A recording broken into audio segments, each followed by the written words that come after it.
Fala galera dos Segredos do Mountain Bike, estou aqui com mais uma entrevista incrível com o nosso lendário Henrique Avancini, que vai trazer muitas novidades e muitos segredos também do mountain bike aí para vocês aqui em 2019, nosso primeiro bate-papo. Estou muito feliz aqui, já começou não com o pé direito, mas com os dois pés na porta. E é isso aí. Dá um alô aí, Henrique. Salve, Doctor. Beleza? Salve, galera que acompanha Segredos de Mountain Bike. Feliz de novo de trocar uma ideia contigo. Não precisa me chamar de lendário, não, porque eu tô muito novo para ser lenda ainda, senão eu me sinto mais velho. Te envelhece, né? Envelhece, dá um peso nas costas. Ai, ai. Henrique, muito bom falar contigo, cara. E sim, do meu ponto de vista, de uma galera que eu converso, você já é considerado lendário. E por conversar contigo, te conhecer um pouquinho, eu tenho certeza que você vai ainda construir uma trajetória com muito mais lendas e quebra de paradigma aí.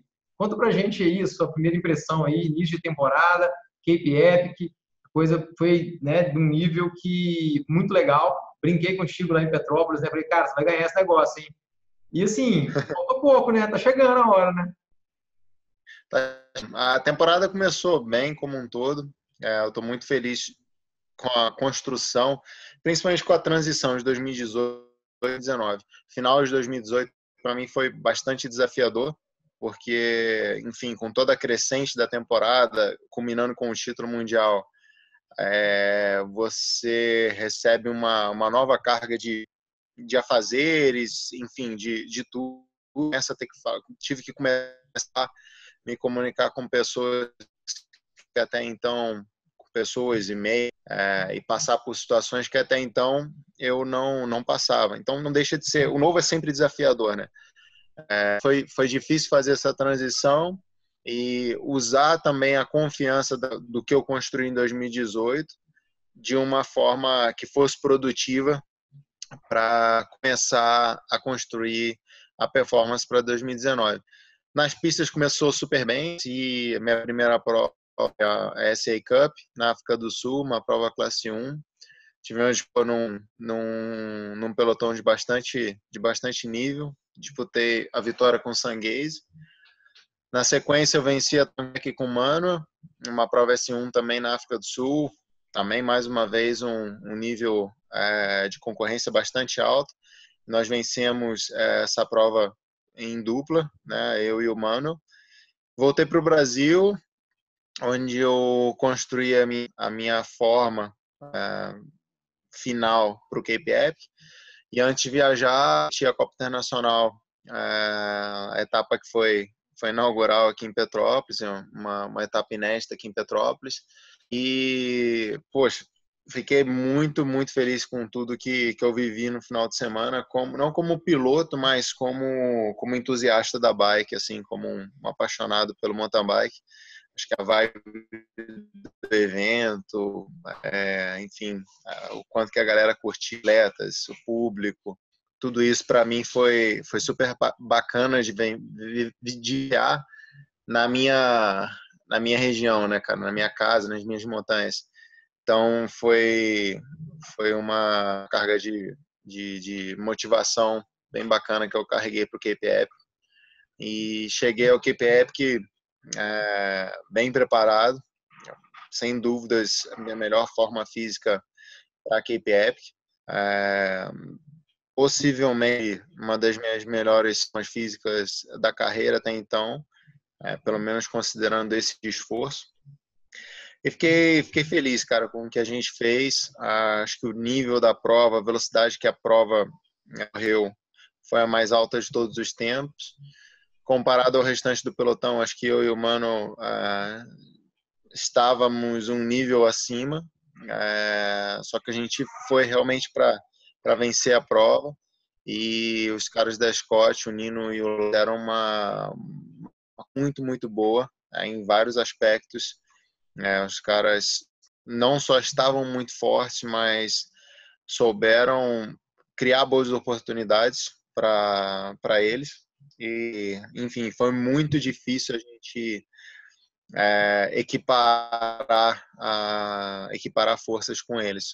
Quando você pensa no atraso, né, que a gente teve numa prova de 26, quase 27 horas, não é nada tão grande, mas foi muito difícil de conseguir alguma coisa mais expressiva do que isso. Teve um pequeno azarzinho aqui e ali. Azar, eu não gosto de falar de sorte e azar, porque acho que os problemas que a gente teve foram ocasionados por pequenos erros. Então, às vezes, você comete pequenos erros que têm pequenas consequências ou grandes consequências. Acho que no nosso caso, a gente cometeu pequenos erros que tiveram grandes consequências. E isso muito, principalmente para o Mano, né? Acho que isso refletiu mais no Mano do que em mim.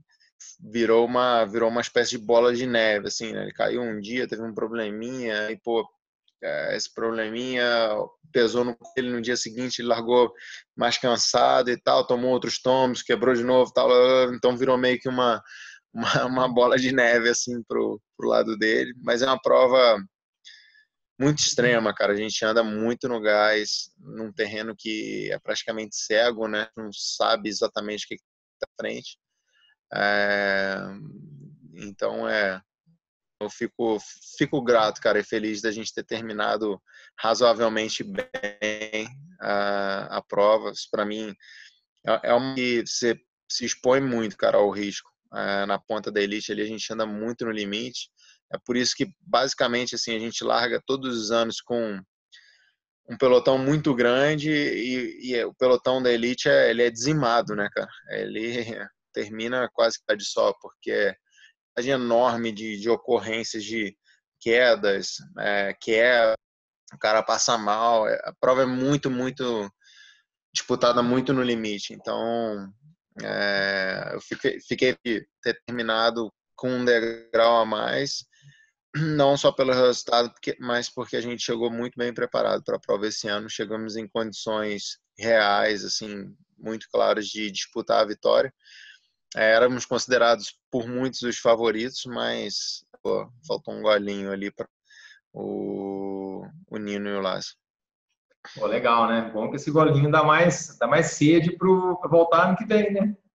Dá. Ano que vem é possível o último KP Epic com o Mano, né? Enfim, a gente já terminou nos quatro que nós fizemos juntos, nós terminamos na quinta colocação, quarta, terceiro e segunda agora. Legal. A gente vem na certa progressão e a última chance da gente ir antes, né? Esse foi um sonho que a gente transformou em objetivo profissional. E para mim teria um valor absurdo, cara. Eu falei isso em algumas vistas. Para mim não é uma questão de ganhar o KP Epic. Ganhar o KP Epic é uma baita de uma realização profissional para um mountain biker. Pesa muito no currículo. Mas tem dois jeitos de você vencer essa prova. Você colocar 2 cavalos que muito fortes, que funcionam o suficiente, né, bem, competindo juntos, e botar esses caras para vencer a prova. E para mim, hoje, só faria um sentido real mesmo se eu vencesse a prova ao lado do Mano, pela nossa história dentro da prova, pelo quanto que ele influenciou e influencia na minha carreira. Então, acho que eu tenho muitas grandes competições individuais e atrás do grande resultado, né, cara, do Delta. Mas a Cape Epic não é uma corrida que eu tenho essa ambição de ganhar por ganhar a Cape Epic. Eu tenho muito essa vontade de ganhar a Cape Epic ao lado do Fumig. Enfim, acho que a gente tem esse mais quase ainda, né, do que nunca. Acho que talvez seja o combustível que a gente precise para voltar ano que vem e vencer a prova. Pô, legal demais. Henrique, muito se falou, né, durante o KPF aqui no Brasil e talvez no mundo inteiro também, sobre essa disputa, né, pô, Henrique Avancini, Nino Schurter, o Nino, cara, pô, campeão dos campeões lá do mountain bike. Como que foi isso de dentro, cara, né? Você se vê, assim, num nível muito próximo, nitidamente você teve uma postura muito combativa, né? algumas etapas, mostrando a cara, isso é bem seu estilo mesmo.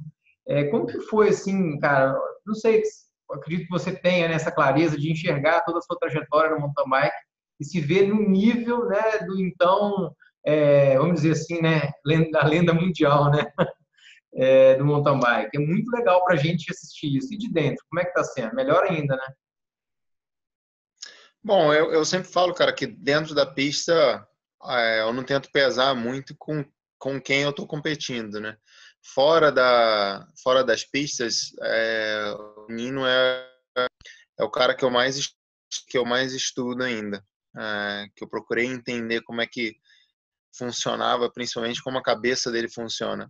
Então, é, quando eu estou na competição em si, eu isolar isso, eu sei como ele já funciona, então você deixar isso pesar nas suas atitudes ou no jeito que você está competindo é uma armadilha, pelo cara ser o melhor de todos os tempos no esporte. Então, na verdade, dentro das pistas, eu trago como mais, mesmo que ele seja o melhor dentre todos. E assim, tem sido bastante interessante, cara, para mim esse processo meu de crescimento. E eu enxergo assim os adversários como o adversário não deixa de ser mais um obstáculo de pista, né? Então tem uma diferença muito grande assim quando você fala de esporte amador e esporte de alto rendimento. No esporte amador tem a sua autossuperação, é muito importante você vencer se nessa coisa da superação, da expansão do seu limite. Alto rendimento, isso é só a base da performance. Então, a sua competição não é o seu resultado é determinado por como você consegue performar no meio de outros atletas que estão buscando a melhor performance deles também. Então, primeiro, antes de você, não primeiro, mas além de você ter a entrega da sua performance, você tem que saber como você neutraliza a performance dos outros adversários. Você vai fazer que o seu rendimento aumente e o dos outros diminua. Ou como você vai puxar a prova mais para o seu lado, como você vai ter uma estratégia que vai ser melhor para você e pior para os outros. Então, às vezes, no pelotão de elite, você faz coisas que não é bom para você. Às vezes, você ataca num lugar que não é bom para você, mas é pior para o seu adversário. Você tem que pesar muito isso durante uma prova, principalmente durante uma longa como a KPF. E tem sido interessante, cara, assim, o cara que tem uma ambição, assim, quase uma ganância por vitória que é impressionante. Acho que é por isso que ele talvez tenha tanto sucesso. Ele é um cara, ele tem um desejo por vencer que é uma coisa, parece que é instável, assim. Se ele ganhar mais uma, se ele ganhou duas, ele tem que ganhar três, se ganhou três, tem que ganhar quatro, se ganhou quatro, tem que ganhar cinco. É uma coisa que ele não consegue se satisfazer. E essa é uma coisa quase canibal assim dele de busca pela vitória.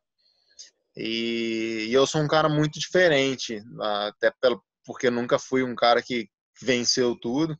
Então eu me desenvolvi como atleta de uma forma diferente. Minha forma de pensar e minha forma de competir é muito diferente da dele. E é interessante demais, cara. Acho que é um processo que eu estou passando.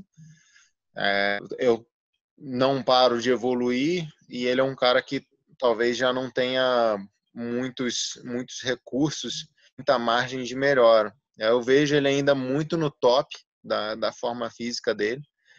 Talvez esteja ainda na melhor forma física dele, além de ter uma experiência que é sempre crescente, né? Então é muito desafiador, cara. O Nino para mim é uma meta clara, porque eu enxergo dessa maneira, assim, né? Dentro dessa visão de como eu enxergo meus adversários, basicamente como quando eu estou treinando uma pista que eu tenho, sei lá, 3 horinhas, geralmente eu tento dominar principalmente a linha mais difícil.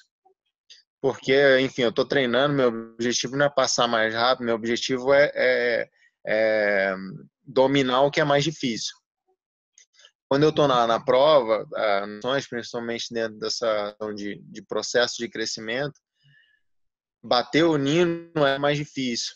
Então, ele é o cara mais completo, ele é o cara mais complexo de você, de venda, além do resultado, competir com ele cabeça a cabeça é um passo muito grande. Ele é um cara que, se você prestar atenção, geralmente alguns caras conseguem bater ele nos últimos 10 anos, desde que ele ganhou o prêmio mundial dele na Elite. Alguns caras conseguem bater ele durante uma prova, foi a temporada de 2011 do Kurravi, que ele estava num outro nível. Mas quase nunca, se eu não me engano, a Alon fez isso uma vez, quase nunca ele perde 2 provas seguidas, porque ele consegue sempre fazer um plano de competição. Isso não tem nada a ver com forma física nem nada.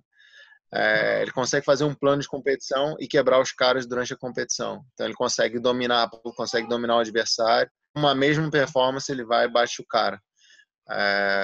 Então isso eu acho que é uma coisa bastante interessante. Tem vários porquês dele conseguir fazer isso. Mas eu continuo aprendendo, mas acho que eu já sei bastante sobre ele. Pô, massa, cara. Pô, é incrível ver isso acontecer assim, né? E ver você, né? O brasileiro tá disputando aí guidão a guidão.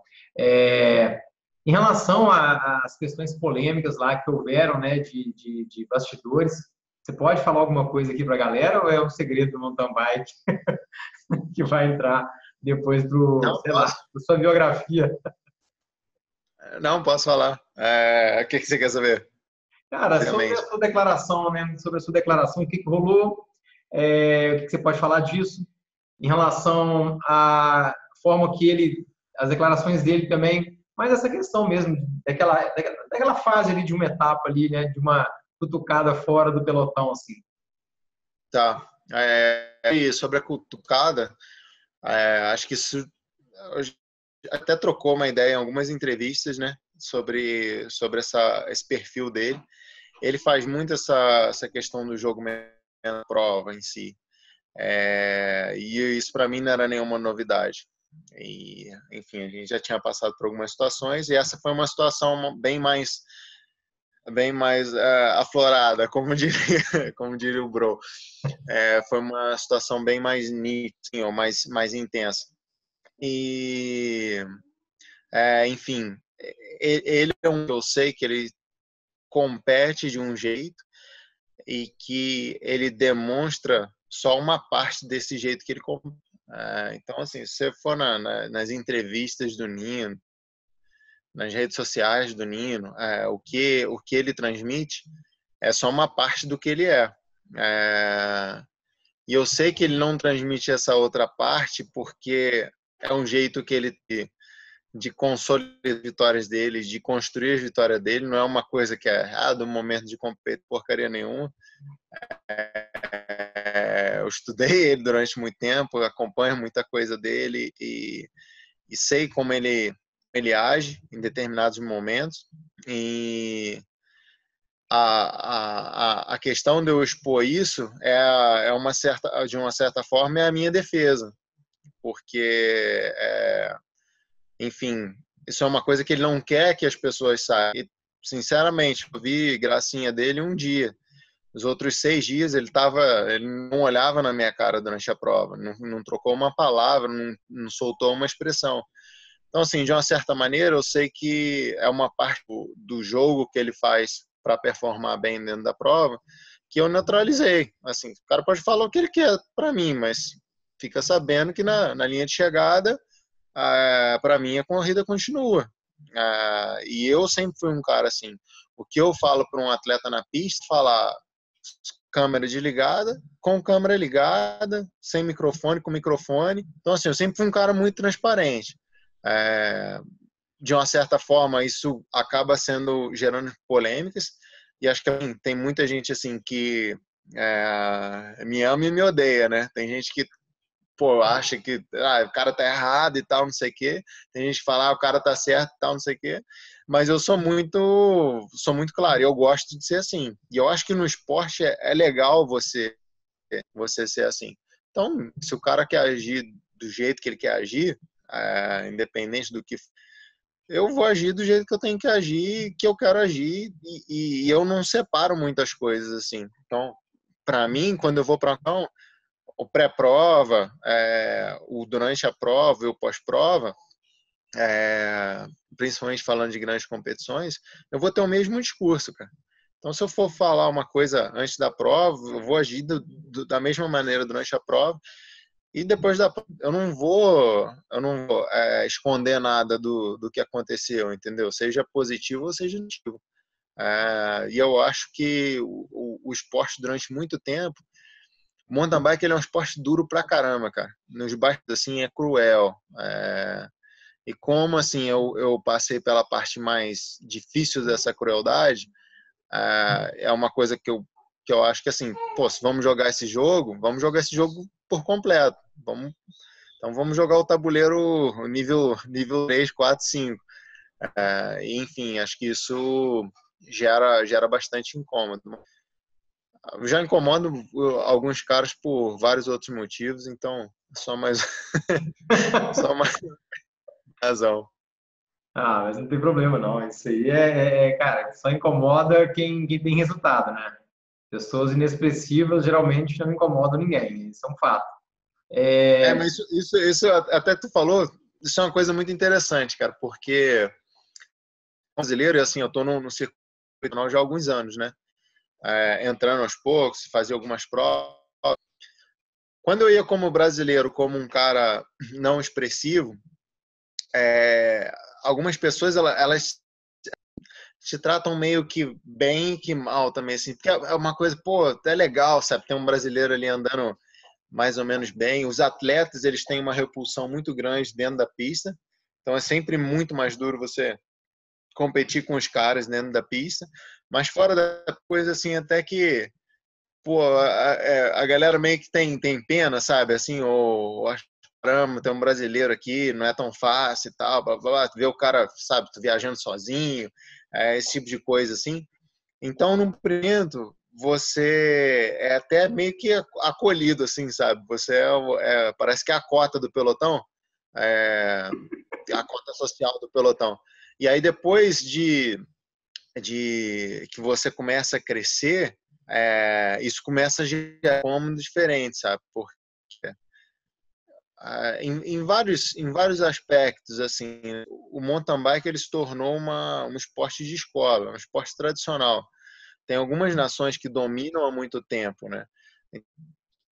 Uns caras que estão ali, cara, desde, na verdade, que o mountain bike nasceu, né? Então é uma coisa que tem uma cabeça meio quadrada, assim. Então, quando chega alguém que age de uma forma diferente, acho que isso que mais incomodou do que rolou no KPF. E essas foram o que gerou depois bastidores, foi mais disso do que de qualquer coisa que tenha rolado na prova depois da prova. Foi a mudança de atitude. Porque assim, caras, é mais do que o normal às vezes, assim, sair no tapa dentro da pista, cruzou a linha de chegada, acabou. E assim, eu até entenderia se eu não soubesse que esse tipo de coisa não é premeditada, não é uma coisa estudada então, proposital. assim, não é uma coisa do calor de competição. Sei que é premeditado, entendeu? Eu sei que o cara estuda os adversários e tal, ele sabe o que falar, ele sabe o que incomodar cada atleta. E não tô falando que o cara tá xingando a minha mãe ou alguma coisa assim. São pequenas coisas para te destabilizar, entendeu? E às vezes, num momento de destabilização, onde às vezes gera uma dúvida e tal, e o cara te ataca e, pô, você se sente mais fraco. São minúcias, cara, mas eu me preparei para isso. Eu sabia que isso ia ser e vai acontecer cada vez mais. Só que eu estudei como que eu neutralizaria isso. Isso incomoda, cara, porque é uma mudança de atitude, entendeu? As minhas entrevistas pré-provas. Então, assim, eu não vejo como insulto se o cara nos bastidores fala assim, que o cara vai, não, vou te bater, eu tô muito mais forte, tal, não sei. eu tô na entrevista, eu vou falar, ó, não, o cara não vai me bater, eu acho que eu sou mais, que eu tô bem para essa prova e tal, não sei que, eu tô confiante. Então, assim, é muito questão, cara, de você manter o seu discurso, independente do lugar, você ser claro. Então, acho que tem um cara que se já razoavelmente bem nos bastidores, e assim, eu não mudo meu tom, se é uma entrevista ou se a gente está trocando um papo, uma ideia mais séria e tal. Então, se o assunto é o mesmo e os princípios permanecem os mesmos, assim, é dessa maneira que eu gosto de agir. Pô, legal, cara. Integridade é importante, cara. Eu vejo muito isso em você e te apoio muito. Acho muito legal isso aí. Eu acho que tem que colocar as cartas na mesa, né? Não tem por que não fazer isso. Uhum. Henrique, me fala uma coisa. Muita gente ficou perguntando, até nas redes sociais, provavelmente nas suas mais até do que aqui, sobre essa questão, né, de ter uma equipe B, e aí a equipe B passa a roda, troca a roda, tá, não sei o quê. Como que é isso, né, no QBE, numa stage race, numa prova de etapa? Muita gente perguntou, né, por que a Cannondale foi com uma equipe só, né, só uma dupla. Isso é uma coisa que eu acho que vai, informação importante para as pessoas que acompanham aqui e que às vezes não tem esse conhecimento tão claro assim, sabe? Tá. Sobre as equipes de backup, tem duas coisas que eu acho legal explicar, assim. O primeiro, eu particularmente vejo, assim, como nenhuma injustiça ou nada errado, os caras furarem e pegarem a roda de alguém, até aí, da equipe de apoio. Até aí, beleza, eu acho que é parte do jogo, é parte de como você se prepara, se estrutura para a prova. O que eu não aprovo, e é por isso que a Cannondale não tem uma equipe backup, por ser uma decisão nossa como time, é o seguinte, até o assunto que eu apresentei oficialmente na reunião de times KPAP, na segunda-feira, eu apresentei um protesto de como são formadas as equipes de backup. Porque o que é uma backup? É qualquer um, não tem nenhuma regra específica de quem pode te ajudar e quem não pode te ajudar. E aí, assim, tem um discurso que se encaixa nisso, porque pô, é uma prova que de um baita investimento para você competir como top elite e, cara, tudo pode ir por água de forma muito fácil. Então, assim, o discurso inicial era de impedir que isso acontecesse com facilidade, que os grandes times saíssem os grandes nomes saíssem da disputa por algum problema. E beleza, eu acho que isso faz sentido. O que eu não gosto é como essas equipes são formadas porque é muito fácil você sanar esse problema. Então vamos pegar um exemplo, por exemplo, da própria Scott. A Scott, a Scott de fábrica, são atletas masculinos. É o Lars Foster, o Nino Schurter e o André Frischneck. Então são 3 atletas de altíssimo nível. O que eles fizeram para ter uma equipe backup? Uma primeira equipe backup. Um atleta da África do Sul, que corre para uma equipe local, que anda de Scott, e botaram esse cara junto com o André Frischneck para fazer a dupla de apoio. Isso é o que eu discordo. A minha defesa, o meu protesto é que toda equipe de apoio ela deveria, independente de quantas sejam, ela deveria estar sobre a mesma licença UCI. Então, por exemplo, se a Scott, que é uma equipe, ela teria que ter o Lais, o Nino, o Frischneck, e ela teria que contratar um quarto atleta. Porque é um problema que os caras, assim, o que eles fazem? Eles pegam um atleta, vem um atleta 3 meses antes da prova ali que está bem, dão uma grana pro cara, o cara treina para cá, que é mal uma chance de talvez exposição maior para ele e tal, não sei o quê, e depois ali já era, meu amigo. Você segue o teu caminho, fez o teu trabalho. Então, rola muito essa contratação de atletas como um freelancer. Eu acho que você permitir a formação da dupla, beleza. Acho que isso viabiliza muito, porque, enfim, senão você obrigaria todas as equipes a terem um número par de atletas, nem sempre isso é possível.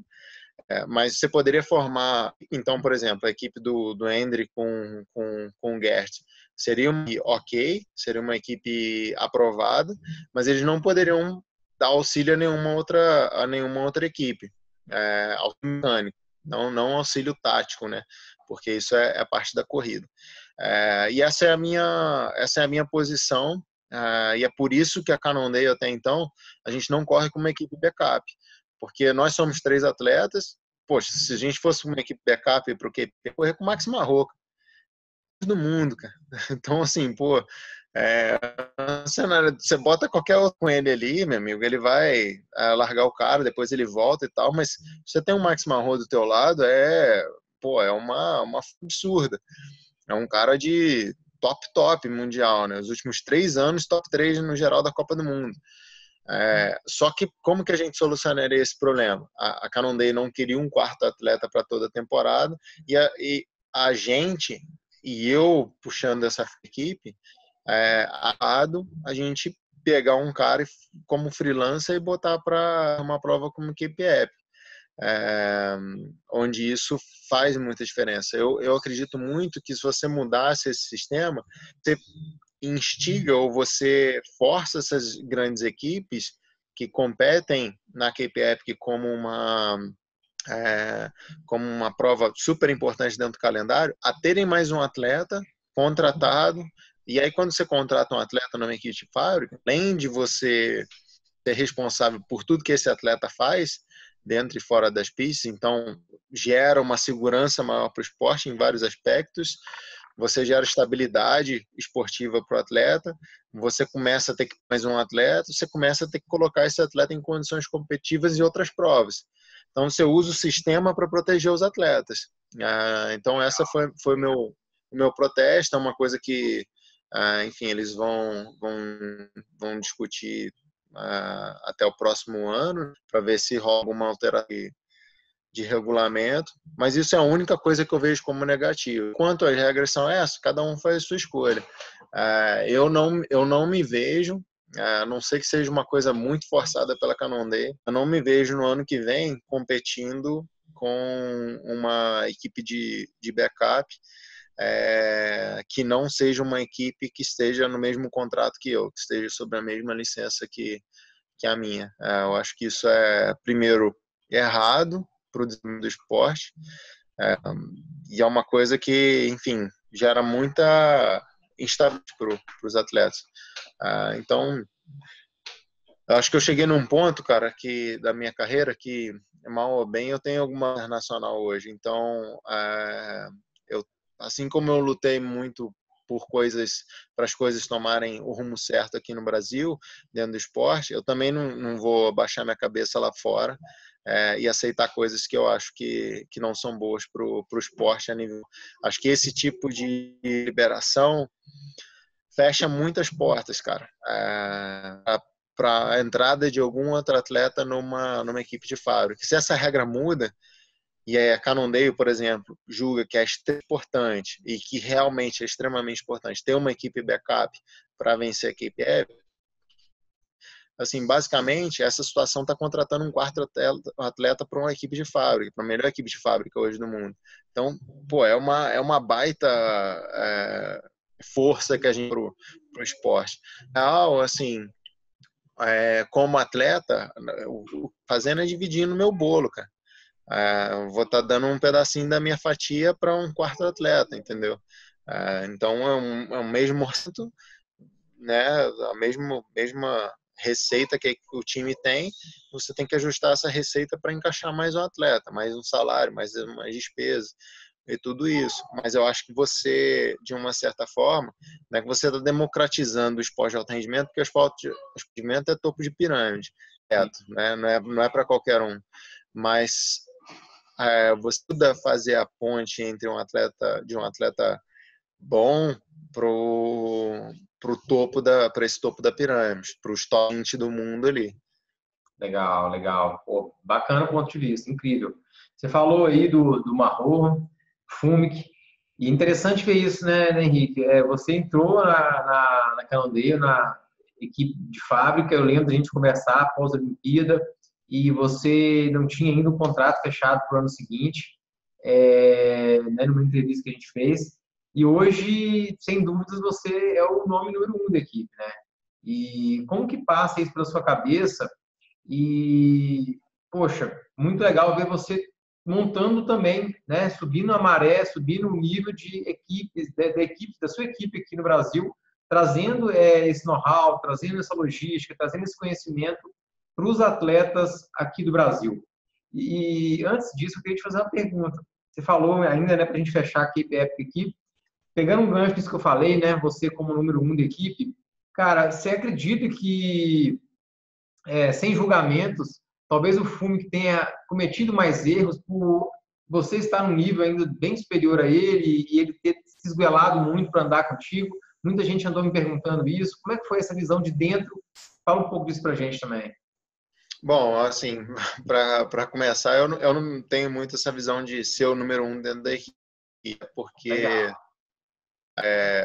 muito da minha performance vem do Fumi e do Marroca. Eu não gosto muito disso e acho que, sinceramente, isso não agrega muito dentro do nosso ambiente. Nenhum de nós age dessa maneira dentro da equipe. E eu particularmente aprecio que seja assim. Acho que a gente tem um ambiente de compartilhamento que é legal. E, assim, eu não gosto de me colocar acima de nenhum deles. Não gosto de ter, sabe, nenhum tá diferente. Então, já teve até assim um episódio, não vou abrir exatamente o que foi, mas chegou um protótipo de uma determinada parte da bike e só tinha um. E aí eu não quis usar, eles quiseram oferecer para mim primeiro, eu não quis usar porque, pô, para mim eu não, quero começar a usar como grupo. Então não, eu gosto que seja mantido esse tratamento nivelado dentro da equipe, assim, não Legal. que a gente não tenha as nossas diferenças de performance, de determinados momentos, mas acho que os caras já fizeram mais coisas do que eu ao longo das carreiras deles. E como eu falei, assim, apesar do talvez no momento eu ser o cara mais com melhores possibilidades dentro da pista, isso não quer dizer que eu seja o melhor. Eu pelo menos não gosto de muito de Legal. rotular, ser rotulado dessa maneira. Sobre o Fumi que no KPI, acho que assim, primeiro você tem que considerar que o nosso rendimento em relação ao restante do pelotão. E eu acho que foi bem claro, chegou num patamar mais alto do que o restante do pelotão. E esse restante do pelotão foi considerado, e eu concordo, como a edição de mais alto nível de todos os tempos. Então, isso acho que mostra o nível do Fumi.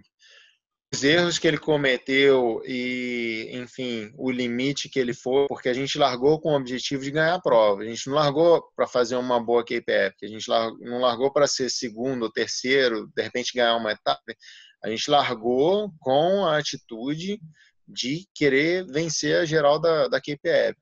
Então, acho que em muitos momentos ele se expôs muito mais ao limite, não pelo meu nível, mas pelo nível dos caras da Scott. E os caras da Scott também cometeram, os caras furaram sofreram quedas, os caras também estavam competindo. Enfim, eu costumo falar que o azar que a gente teve não foi azar, na verdade, né? Foi uma série de pequenos erros com consequências maiores. Então, às vezes, você comete pequenos erros e as consequências são mais leves, às vezes são mais graves. E no caso do Fumi, que acho que foi uma sequência de consequências assim, que ele teve, né, por queda, e aí ele quebrou a alavanca de suspensão, teve que andar um dia de suspensão travada, isso pesou no corpo. No dia seguinte ele largou mais cansado, sobrou na primeira subida, poxa, a gente teve que botar gás, a gente começou a fechar o gap, ele caiu de novo, caiu uma terceira vez, então ele estava sempre muito no limite, e assim, você caiu um dia, depois no outro dia ele tomou 5 quedas na etapa 5, Então é muito subsequente, assim, acho que talvez a razão dele ter tomado essa sequência de quedas na etapa rainha foi porque provavelmente na segunda ter batido a cabeça e isso 6 dias competindo, você levando o teu corpo muito no limite, porque a gente estava numa situação de estar perdendo a camisa amarela. Então a gente largou com 1 minuto e 13 e até 60 quilômetros de etapa a gente ficou a 1 minuto. Então, assim, a gente no talo ali para segurar a camisa.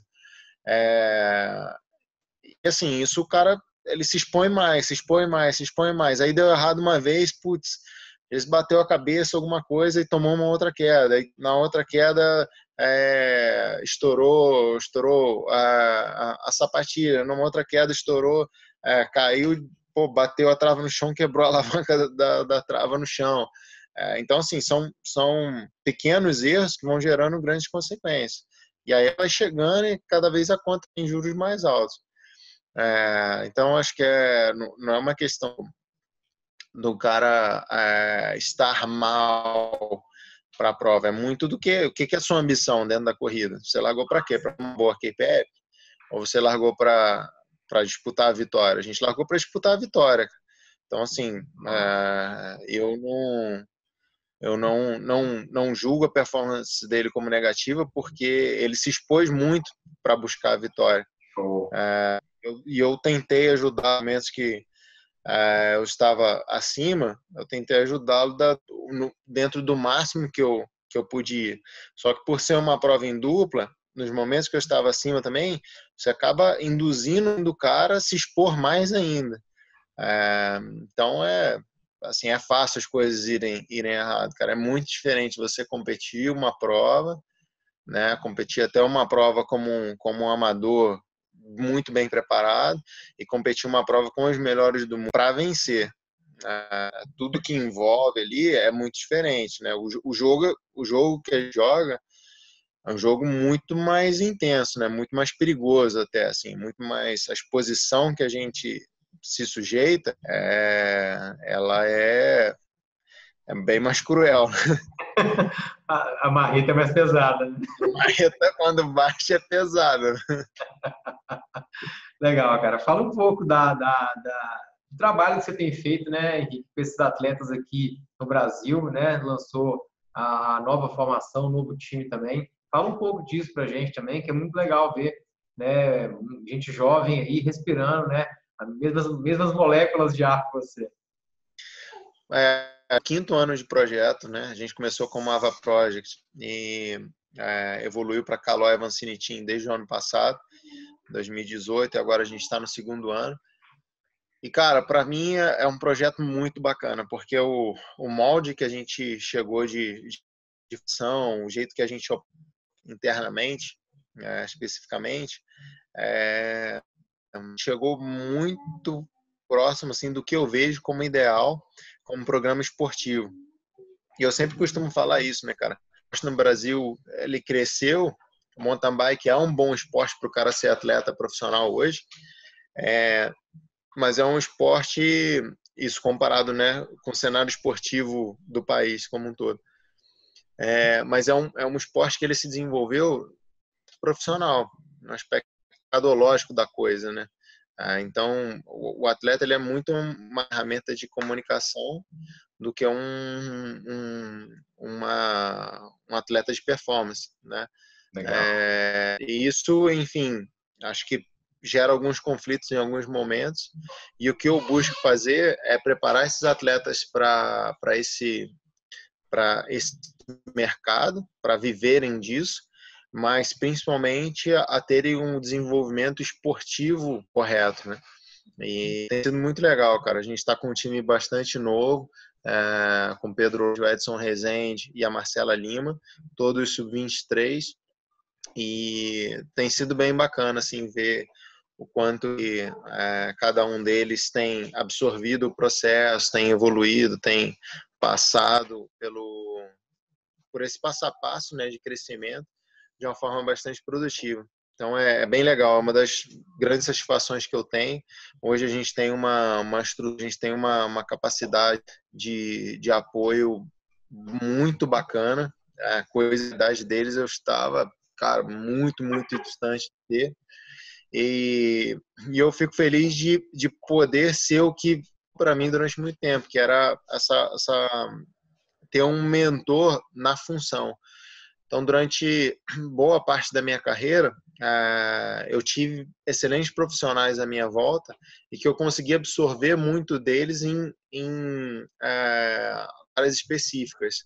No Brasil, a galera confunde muito, porque para o cara, principalmente no mountain bike, para o cara ser capaz de montar o quebra-cabeças, pegar todas essas boas informações de bons profissionais e colocar, entregar na pista, é muito mais complexo do que o que a galera consegue entender.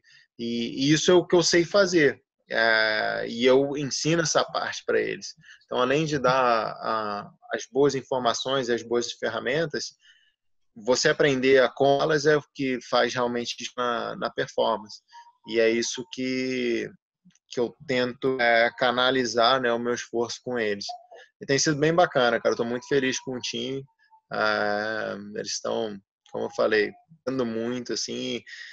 Para mim, quando eles vão bem, cara, nas provas é impressionante. Assim, às vezes eu fico mais feliz do que, mais realizado do que quando eu vou bem numa corrida. É meio louco, assim, você ser capaz de ajudar alguém numa mesma função, faz para mim tem um valor absurdo, cara. Esse projeto para mim é uma das coisas que me traz mais realização e alegria, assim.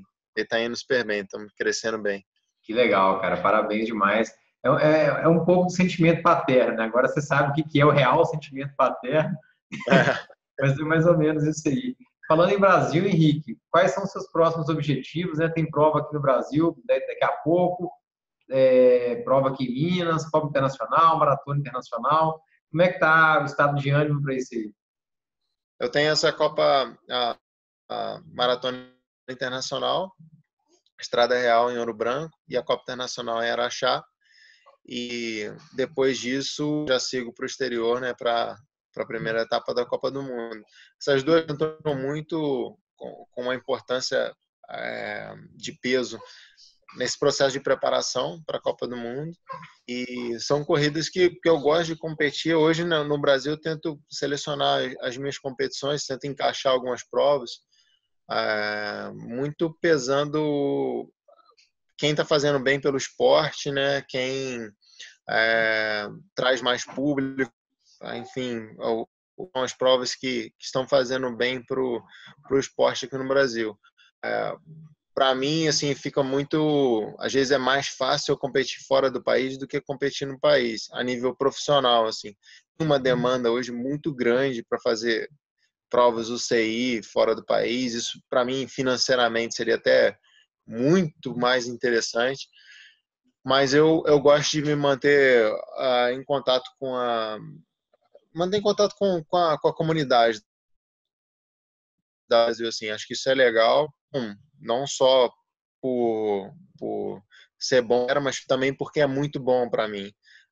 Quando eu vejo, assim, de uma forma mais clara, alguns reflexos do meu trabalho, me motiva muito, isso me alimenta bastante. Então, eu gosto de me manter presente no cenário do mountain bike brasileiro. Então, por isso que eu tento selecionar essas provas. Esse ano, pretendo fazer bastante provas aqui no Brasil. Acho que vai ser um ano que eu vou conseguir atividade. O cenário do calendário assim está permitindo isso, que eu me mantenha um pouco mais ativo aqui no Brasil. Então, acho que isso é bem legal para mim. Assim, eu fico feliz de poder fazer isso. Tem essas duas provas agora e depois a Copa do Mundo. Legal. Eu acho que faz muito bem para o mountain bike nacional também, né? A maré sobe, os barcos todos vão subir atrás de você no pelotão lá. É. Henrique, para fechar, cara, vamos falar aqui, né? Você falou de Copa do Mundo, quais são aí os grandes objetivos, né, da temporada 2019? Tentar aí lutar, manter a camisa arco-íris. Chamou o Nino para o Mundial de Maratona, não, Henrique? Ele não vai não. Ele não vai não. Ele não. Bom, Copa do Mundo vai receber uma atenção diferente, né, dentro da minha preparação, dentro do meu cronograma. Esse ano eu nem até tirei o Campeonato Pan-Americano da minha programação no começo de abril, e com o intuito de, enfim, ter mais atenção na construção de performance para a Copa do Mundo. Eu quero competir bastante, de uma forma bastante sólida na Copa do Mundo e fazer um ano bem crescente. Muito provavelmente ainda não decidi, ainda não bati o martelo, mas por questões logísticas do calendário, muito provavelmente eu não tente defender a minha de campeão mundial de XCM. Por outro lado, enfim, eu quero me colocar numa condição mais próxima possível de conseguir essa camisa em outra prova, que seria o Campeonato Mundial de Cross Country. Então, essa é basicamente a minha visão de temporada. Comecei num nível mais alto do que o meu nível na mesma época do ano passado. Consegui evoluir em vários pontos e acredito que eu tenha tudo para fazer uma temporada expressiva do que foi já de 2018, que foi uma temporada histórica para mim, né? Enfim, eu acho que competir o mountain bike em alto rendimento é uma coisa que depende muito de vários fatores. As competições são variáveis demais, são muitas variantes ali para serem controladas, mas em relação à performance, tem tudo para se sente em relação ao ano passado. E aí a gente tem esse grande objetivo de vencer uma grande prova major, né? De vencer uma desses grandes eventos, o mundo ou o campeonato mundial. Essa é a minha meta maior para o ano, que é uma meta bastante alta. Legal. Pô, já esse foco mais voltado para o cross country já está olhinho na medalha olímpica? Jogos Olímpicos, assim, a gente já está fazendo boa parte do planejamento e pré-prova, como que a gente vai fazer a distribuição do ano. Na verdade, já tenho a minha distribuição de 2020 e eu quero chegar cada vez com uma condição mais consolidada como um contender, né, um candidato à vitória olímpica. Então esse é meu objetivo, mas hoje eu enxergo os Jogos Olímpicos de uma forma diferente, assim, acho que é uma prova diferente de tudo, é uma prova mais aberta de uma certa maneira e é só um dia, cara. Então acho que ter a ambição gerada para os Jogos Olímpicos talvez não seja necessário.